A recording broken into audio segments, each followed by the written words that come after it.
The cuisine stems from the name. A mano, literally translated, means by hand. So the theory of it is that it's simple, quality, old-fashioned, but yet modern Italian cuisine.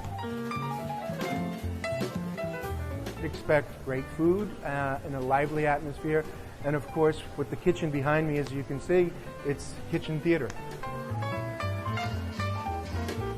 The spotlight is that wood-burning pizza oven. You can't leave here without having the wood-burning pizza. Right now we have about 7 different varieties. We import the flour from Naples.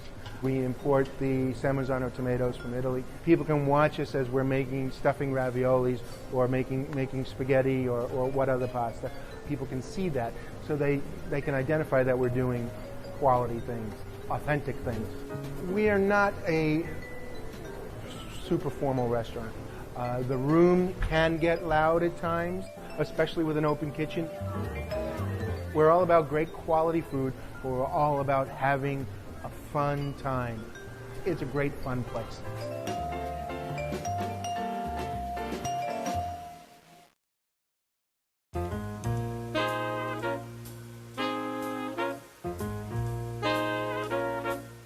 So Andy, you said that a mano is amazing. Tell us why you chose it. Well, I really like a mano for many reasons. One, it's fresh, it's good.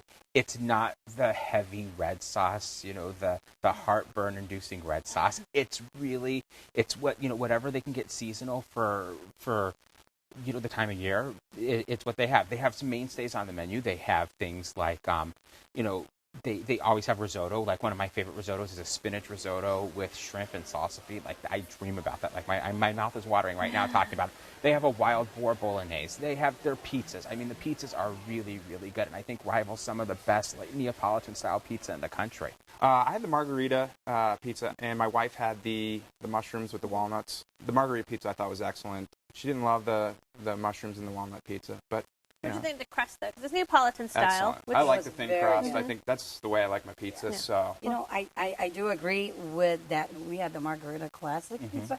It was awesome, but the dinner itself was light. You were talking about, like, we had my sister-in-law Margaret had the lasagna. It was like really small. To me, it feels like it's overpriced. You have such a small lasagna. She's like, I'm not going to order this again, although it tastes good. But I thought the lasagna was worth the money, though, because that was the best thing on the menu by far. And I think that's one of the things that they're known for is actually the lasagna. So, it might have been a small portion, but it was anybody who tried at the table, that was by far the favorite thing. It's hearty and really fresh. I mean, you're paying for the really fresh, quality the quality there. I mean, it's more like a deconstructed lasagna too. I mean, it is lasagna with layered noodles, but it's it looks a little bit different than what most people might be used to. I really liked it for the cheeses and the wines and the cured meats. We had that at the bar before our party got there. They were a little bit late, and there was actually 8 of us, and they accommodated a late arriving party of 8. That was nice. But the experience at the bar was excellent. The bartender recommended some great meats and cheeses and did an excellent job. And Chef John Caputo actually had to go to or he didn't have to go, but he went to a gelato university where it's like, sign me up for that. I want to go to gelato university. Oh, the Concord grape sorbet is delicious, when that's in season. I really like the pistachio. The espresso's good. There have been so many that I've tried, hands down. It's like some of the best gelato I've ever had. And I think you're right with the chef going to the special, like he has a degree in gelato making, like he's master gelato maker. I love that but it's true. It's really good, and I think it's a talent to learn how to make that. No, it's true. Now, Amano, the style of eating is based off of the Italian osterias or enoteca, so you can come in and make it as small as you want or as large as you want, but it's food that is meant to go with the wine. What do you guys think of the wine list? it was awesome. We went there where they had a $10 carafe. I mean, that was the best part about Amano was that they have like daily specials, like Mondays kids eat free, certain things like that, which was really, really good. My husband said, like, why didn't we bring the kids here Monday? I'm like, well, it was. Yeah, we had 2 kids there, and they eat like adults, and they had adult-sized portions, and I mean, I kind of felt bad. I felt a little guilty. I was like, okay. I think it's a place to go with a group of people. It's a great birthday restaurant when you're going with your big group of friends, and everyone can have some cheeses and get a couple pizzas and some wine and do things all for the table. I think it's a great occasion restaurant for something like Dorothy, that. you mentioned the $10 crafts, and I think when people sometimes look at Italy, obviously Barolos, Brunellos, expensive big hearty reds, but actually I find that Italy is a great source of inexpensive wines, especially if you go to places like Abruzzo or like Puglia. I mean, you can get some great wines for less than $15 retail. So, the $10 wine did you find it was tasty? It was very tasty. It had a hint of chocolate, which is very, very, it went well with everybody sharing the food.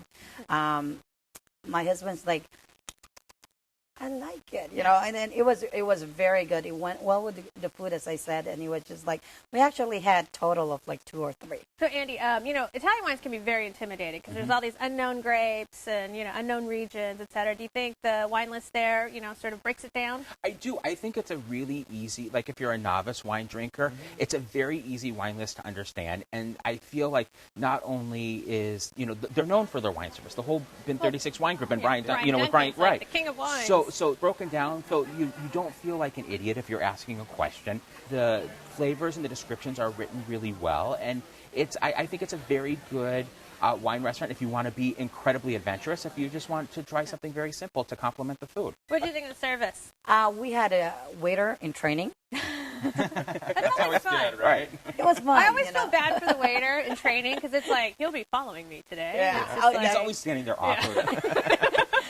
All right, Andy, you recommend a Mano? Sum it up for us. So I think it's a hidden gem in downtown Chicago. It doesn't have the heartburn-inducing red sauce. It's lighter, it's good, and it's incredibly fresh for what they have for the season. Colin? Love it for the bar scene and the pizzas, and enjoyed some of the appetizers before dinner. Dorothy? Over pricey for dinner. It's a great place to bring for their daily specials, but over pricey. Well, you can try the pizzas and pastas for yourself at Mano, 335 North Dearborn Street, 312-629-3500. They are open for lunch and dinner Monday through Friday, and for dinner only on Saturday and Sunday. Reservations are accepted, and the average tab per person without drinks is $42.